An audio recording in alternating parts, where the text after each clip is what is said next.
जंतर मंतर येथे अनेक गेल्या दिवसांपासून त्या ठिकाणी नीट पेपर फुटीमध्ये काही विद्यार्थी त्या ठिकाणी उपोषण करत आहेत। तर त्या उपोषणामध्ये एक हिंगोली जिल्ह्यातला एक युवक अभिजित दिपके, आपल्याला तर माहितच आहे, अभिजित दिपके यांनी नंतर त्यांनी त्या ठिकाणी जाऊन संपूर्ण विद्यार्थ्यांना एकजुटीमध्ये करून त्यांनी धर्मेंद्र प्रधान यांचा जो काही राजीनामा घ्यायचा ठरवलंच होतं आणि आज धर्मेंद्र प्रधान यांचा आज राजीनामा त्यांना द्यावाच लागला आहे। तर आपल्या सोबत हिंगोली जिल्ह्याचे शेतकरी संघटना जिल्हाध्यक्ष आहेत, तर आपण जाणून घेऊया त्यांच्याकडून काही प्रतिक्रिया।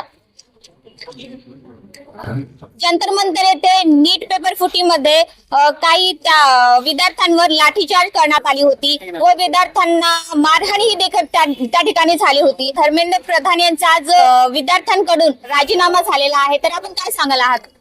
2014 पासून सतत नीटच्या पेपर फुटीच्या प्रकरणाने घटना ही घडत आहे। असंख्य विद्यार्थ्यांच्या भविष्याचा खेळ या नीट पेपर फुटीच्या माध्यमातून असो किंवा इतरही पेपर फुटीच्या माध्यमातून असो शिक्षण क्षेत्रामध्ये घातला जात होता। त्याच्यामध्ये असंख्य करोड रुपयांचा भ्रष्टाचार हा या माध्यमातून होत होता। परंतु जे तळागाळातले सर्वसामान्यांचे, शेतकऱ्यांचे, कष्टकऱ्यांचे आणि मध्यमवर्गीयांचे जे लेकरं होते, जे की हाडाचं पाणी करून, कष्ट करून आणि अफाट मेहनत करून, आपल्या रक्ताचं पाणी करून आपल्या मुलांना, लेकराबाळांना शिकवत आहेत, त्यांना काहीतरी डॉक्टर व्हावं, इंजिनियर व्हावं असे ते त्यांचे स्वप्न पाहत आहेत, त्या विद्यार्थ्यांचं नुकसान या नीट पेपर फुटीमुळे अतोनात झालेलं आहे आणि कित्येक विद्यार्थ्यांनी त्यामध्ये आत्महत्या सुद्धा केलेली आहे।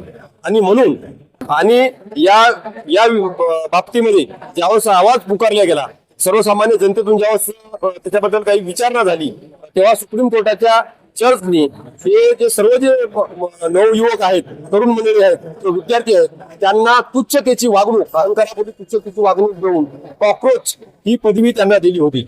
आणि म्हणून त्याच्यातून निर्माण झालेली कॉक्रोच जनता पार्टी ही अभिजित दिपकेंच्या या माध्यमातून तयार झालेली कॉक्रोच जनता पार्टी, या पार्टीमध्ये असंख्य या भारतातील किंवा भारताबाहेरील सुद्धा आपल्या भारतीय वंशाचे सर्व नवीन मुलं, नवीन विद्यार्थी, नवीन काहीतरी जीवनामध्ये काहीतरी शैक्षणिक क्षेत्रामध्ये जीवन घडवणारे सगळे लोक याच्यामध्ये सहभागी झाले। त्याचं जन आंदोलनामध्ये रूपांतर झालं आणि त्या आंदोलनाच्या माध्यमातून शिक्षण व्यवस्थेमध्ये बदल झाला पाहिजे, शिक्षण व्यवस्था सुधारली पाहिजे।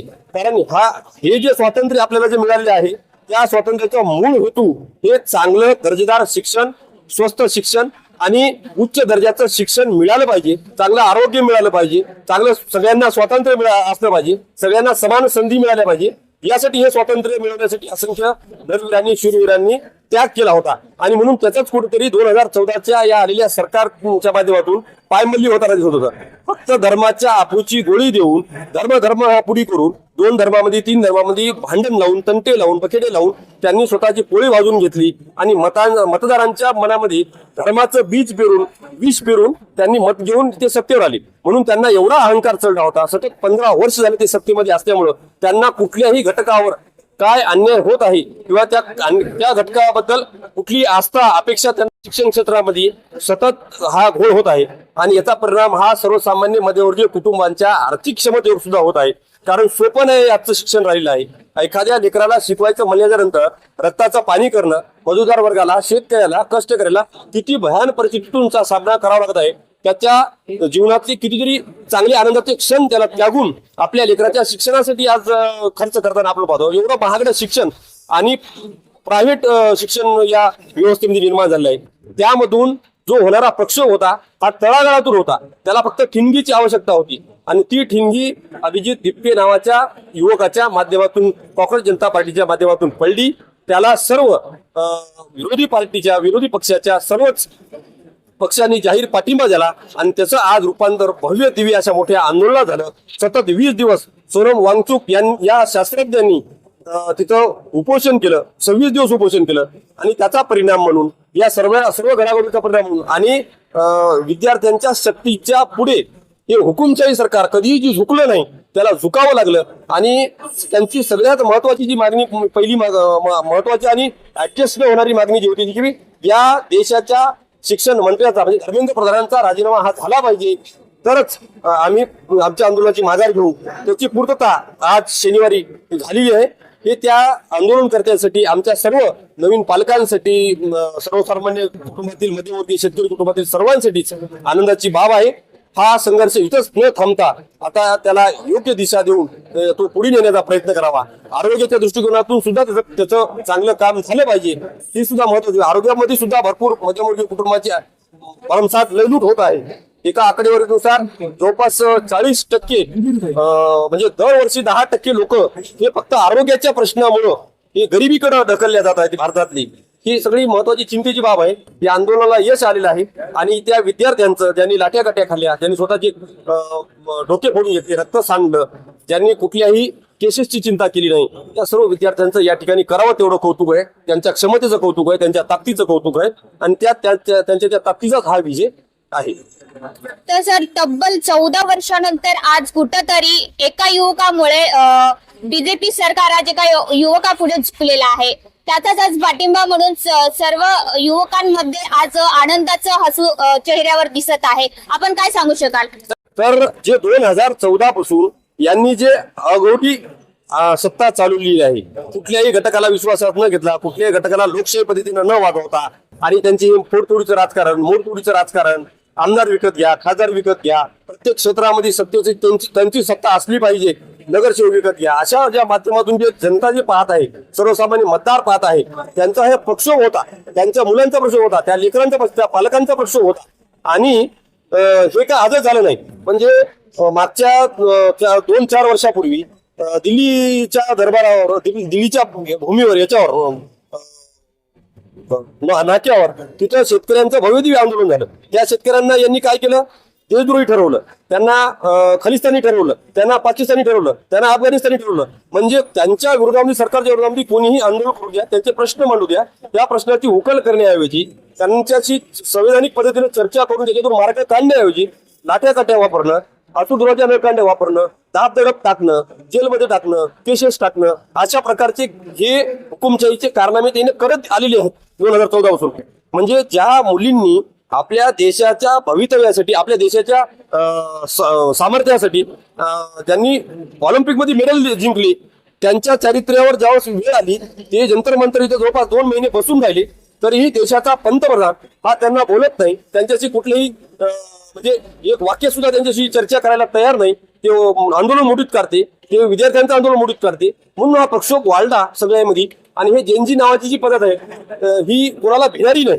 ही नवीन आता आलेली पिढी आहे, यांच्यापाशी हे कोणत्या पदावर नाही, हे कोणत्या कुठले काय लाभाचे पद यांच्याकडे नाहीत, हे विद्यार्थी आहेत सगळे. म्हणून यांच्यापुढे झुकणं हे यांना गरजेचंच होतं. कारण आता फुटणारे भ्रष्टाचारी मोठे बांडगुळ जे म्हणतो आपण, जे एका जिल्ह्यावर, तालुक्यावर राज्य करणारे जे खासदार, आमदार किंवा घराणे, हे आता सगळे भाजपमध्ये गेले, त्यांचे भ्रष्टाचार लपवण्यासाठी. आता शिल्लक भारतामध्ये राहिलाय तो फक्त आणि सर्वसामान्य मतदार राहिलाय. त्यामुळं इथून पुढची लढाई ही भाजप वर्सेस सर्वसामान्यांची लढाई ही अशीच राहणार आहे. एवढे आंदोलन करून सुद्धा त्या ठिकाणी विद्यार्थ्यांनी हार मानली नाही. आणि एका युवकासाठी आज पंतप्रधान नरेंद्र मोदी यांना विविधसाठी झुकावंच लागलं आहे. आणि त्याच अनुषंगाने आज धर्मेंद्र प्रधान यांनी राजीनामा दिला. खरोखरच आपल्याला वाटतं का की विद्यार्थीसाठी त्यांनी राजीनामा दिला हा अत्यंत चांगला पद्धतीचा त्यांनी निर्णय घेतला? हा स्वतंत्र भारतातील आपल्या सर्व नागरिकांना डॉक्टर बाबासाहेब आंबेडकरांनी जी त्रिसूत्री दिली, शिका, संघटित व्हा आणि संघर्ष करा, या त्रिसूत्रीचा हा विजय आहे.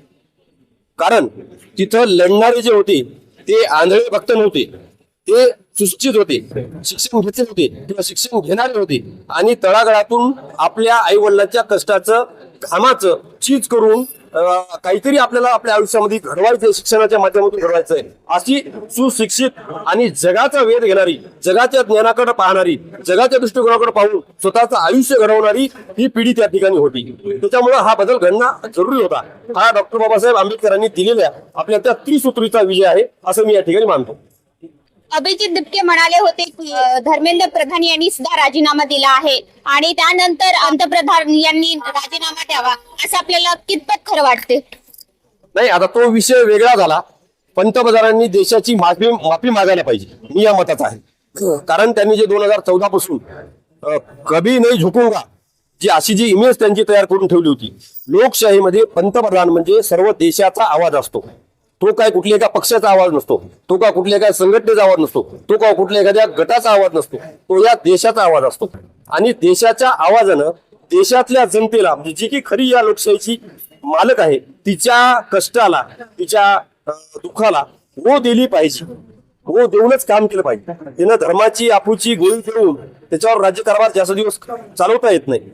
विकासाची कामं जरी केली किंवा न केले तरी चालतील, पण जनतेच्या सुखदुःखामधला वो देऊन त्यांच्या प्रश्नांची उत्तरं देणं, त्या जनतेच्या प्रश्नांना बांधील राहणं हे जेवढं महत्वाचं आहे तेवढं न राहिल्यामुळं या आज हा जो राजीनामा झाला धर्मेंद्र प्रधान, हा धर्मेंद्र प्रधानांचा राजीनामा झालेला नाही, हा मोदींच्या अहंकाराचा राजीनामा झालेला आहे. या मोदी सरकारच्या अहंकाराचा राजीनामा, भाजपच्या अहंकाराचा राजीनामा झालेला आहे की आम्हाला कुणी हरवू शकत नाही, आम्हाला कुणी नमवू शकत नाही. अशा पद्धतीने जे एका प्रकारची जे मध्य धुंद म्हणजे सत्ता धुंद अवस्थेमध्ये जे दौडत होते, त्यांचा जे अश्वमेध दौडत होता, त्या अश्वमेधाला रोखण्याचं काम या जेनजीनं, या नवयुवकानं, या नवीन पिढीनं ते केलेलं आहे. आणि तोच सगळ्यात मोठा पराजय हा नरेंद्र मोदीचा आहे असं मी या ठिकाणी मानतो. नरेंद्र मोदीचा का म्हणतो? नरेंद्र मोदी हा व्यक्ती नाही, तो पंतप्रधान आहे, पण पंतप्रधान न असता तो राजासारखा वागतो, देशाचा सेवक म्हणून घेतो, देशाचा सगळ्या गोष्टी म्हणून करतो. पण कोण्याही त्यांच्या बाजूने घडलेल्या कोण्याही वाईट गोष्टीवर तो ते एकही शब्द बोलत नाही. त्याचं सविस्तर विवेचन समाजापुढे मांडित नाहीत, म्हणून त्यांच्यामध्ये हा आक्रोश तयार झालेला आहे. पंतप्रधान हा लोकांचा सेवक आहे आणि त्याने लोकांसोबत लोकांसारखं लोकांमध्ये मिसळून राहिलं पाहिजे असं या मताचं मी आहे.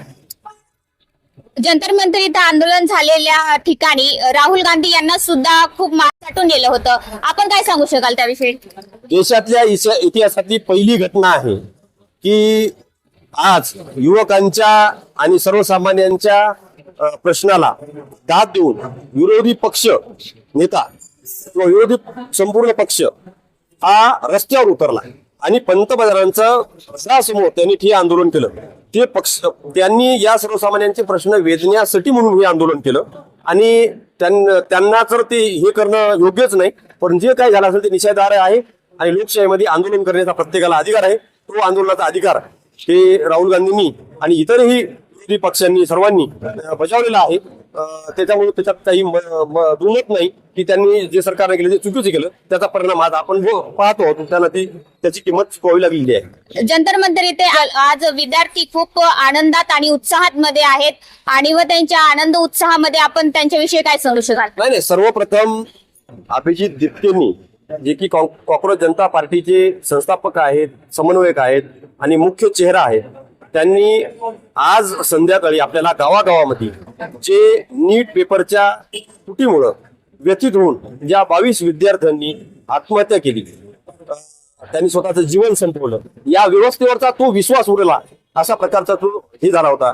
त्या 22 विद्यार्थ्यांना श्रद्धांजली आपण प्रत्येकाने आपल्या प्रत्येकाच्या गावामध्ये देणं हे जरुरी आहे.